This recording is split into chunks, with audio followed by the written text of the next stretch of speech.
But look at how much I saved. In the 1980s, I was working for a company that did custom software development for large companies. All our employees were salaried with full benefits, including paid holidays and vacation.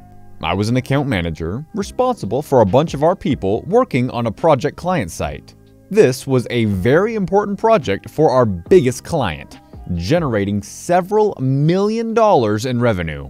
It was a good company to work for, and we were very profitable. So profitable that we were acquired by a much larger corporation that had absolutely no experience in our business. Within 6 months, all our senior managers had been forced out. Our branch manager, my immediate supervisor, was replaced by a guy fresh out of the corporation's management training program. His entire background was in finance and HR. It was late October when he called me in to discuss my account's performance, specifically how our costs were out of control. Item 1 was vacation. He noticed that several of my people had accrued lots of vacation days, and this showed up as a liability on the balance sheet. I explained how this was actually a good thing. When a person takes a vacation day, we have to pay him, but we can't bill the client for his time. Our policy was that people could cash in their accrued vacation time at any time. The money we paid them was less than the revenue they generated by working. He explained that was contrary to corporate policy, as people would be paid twice for the same day. Effective immediately, all vacation must be used within the calendar year it was earned, or it would be lost. Item 2 was paid time off.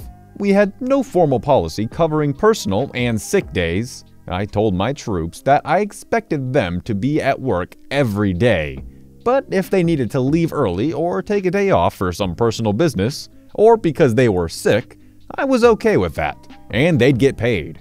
But if it became a problem, like the guy who called in sick every Monday because he spent the weekend drinking, or the woman who left early every Wednesday to get a manicure, we would take action.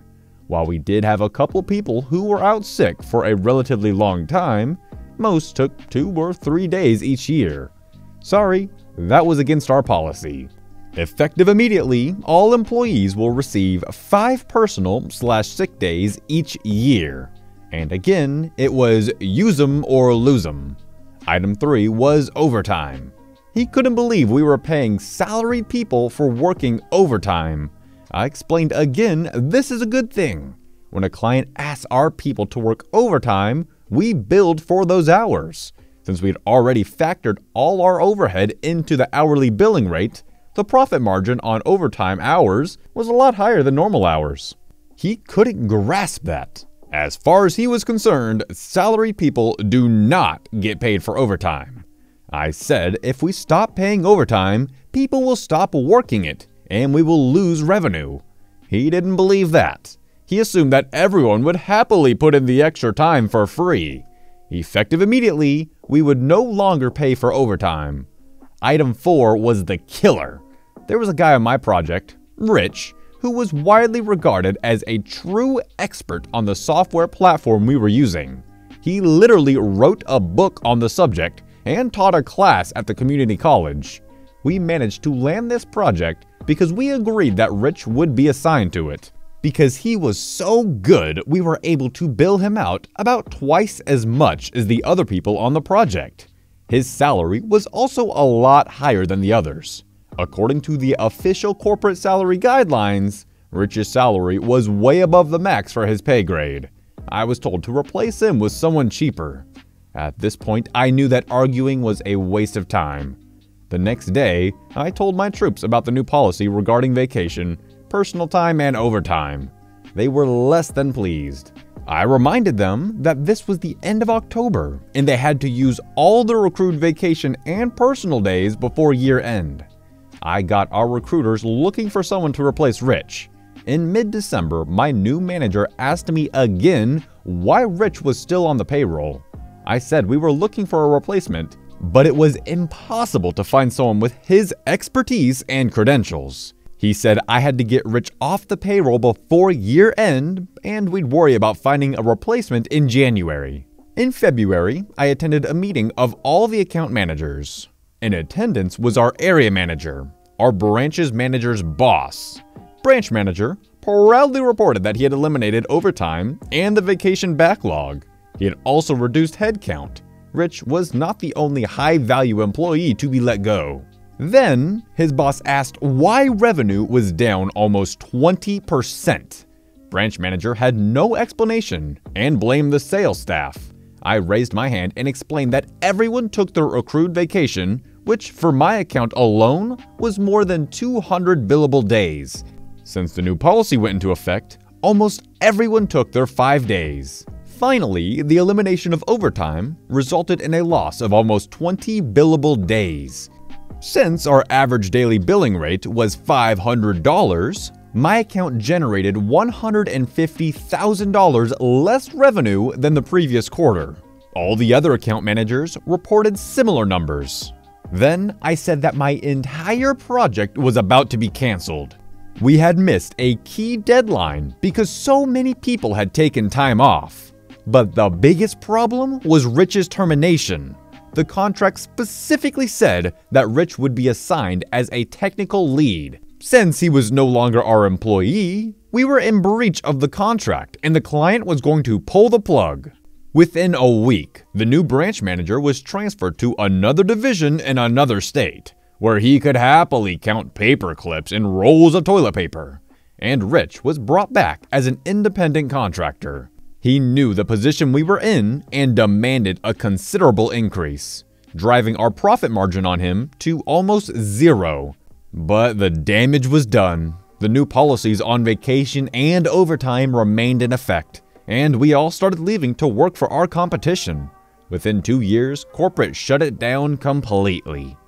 It really is sad to see these smaller companies that are thriving in their space to be taken over by a larger corporate entity and basically just be bled dry. I'm looking at you, Activision Blizzard. Father forbids me from using electronics. Enjoys having a smartass for a son. First post, so I'm sorry for any mistakes or bad storytelling. This is a short one, but as I talked with my parents, I found it very funny. So it all starts in primary school. I had done something to piss my father off. Neither he nor I know what it was, as it has been over 10 years. He was angry enough to forbid me from using electronics for a month. My mother, as well as myself, found the punishment to be excessive for what I did, but my father had a row of bad days and exploded easily if you pushed him too far. Here comes the malicious compliance. He forbid me from using any electronics, so being the smartass I am, I packed every electronic device in a box and put it under my bed with all of them turned off. I could get up early without an alarm, but it never worked all the time. Some information about the situation. I used to wake up everyone by getting up in the morning and going to take a shower, and I made breakfast for me and my brother. So, after a week with no electronics, it finally happened. I woke up an hour late. I woke my father up an hour late, and I did not have time to make breakfast for school. My father was not happy to be late, but accepted it as a mishap that would happen rarely anyways. But all continued after I arrived at school for my third period. My teacher was very angry because I arrived so late and I was punished by having to do extra homework. Now comes the best part. This day was a project day right before the fall break. We had the same teacher for the day. One part of this day was a movie that was important for the lessons to come after it, and the teacher would discuss it with us over the last week before the break. She got the TV and switched it on, but I left the room. The teacher followed me and tried to tear me a new one for leaving, but I told her that I had been forbidden from using any electronics for 3 more weeks and that I wouldn't do anything until I was not punished anymore. My teacher was strict, but knew that I was a stubborn bastard and that she would have to call my father to lift the punishment. So she called my father, as I refused to do that as well, and instead of doing it to me, tore him a new one for not being specific. My father then asked to be put on speaker and lifted the punishment early. It seems that he had had enough of me being a smartass at that point. I'm sorry, but you lost me at the fact that this full-grown adult needed his child in primary school, which is elementary school for us American folk, to get him up in the morning. I don't know if that seems believable, but if it is, that man-child needs to learn to get his own ass up in the morning. That's just sad. IKEA delivery man versus my 2-story house. First post, on a mobile, English is my native language, yada yada. Small act of malicious compliance from a few years ago, I still enjoy chuckling about today. My husband and I bought our first home, and I got my dream of knitting it out in IKEA furniture. Some yearn for bigger things in life. This was my middle-class dream. We live far away, 2.5 hours, from IKEA, and had ordered quite a bit of kit, so we splurged on delivery.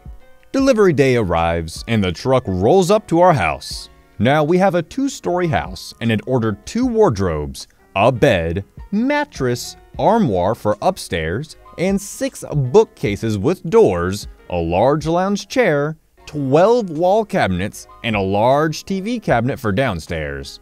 It was a lot of flat pack. Delivery man: where would you like the boxes? Me: I need some upstairs and some downstairs, please. I can tell you which is which when I see the boxes come in. I know what's what because I'd already seen them at the IKEA when we bought them before delivery. Delivery man: can't do that. We only deliver them to one room. Me: then I'll have them all upstairs, please. Needless to say, delivery man quickly changed his mind.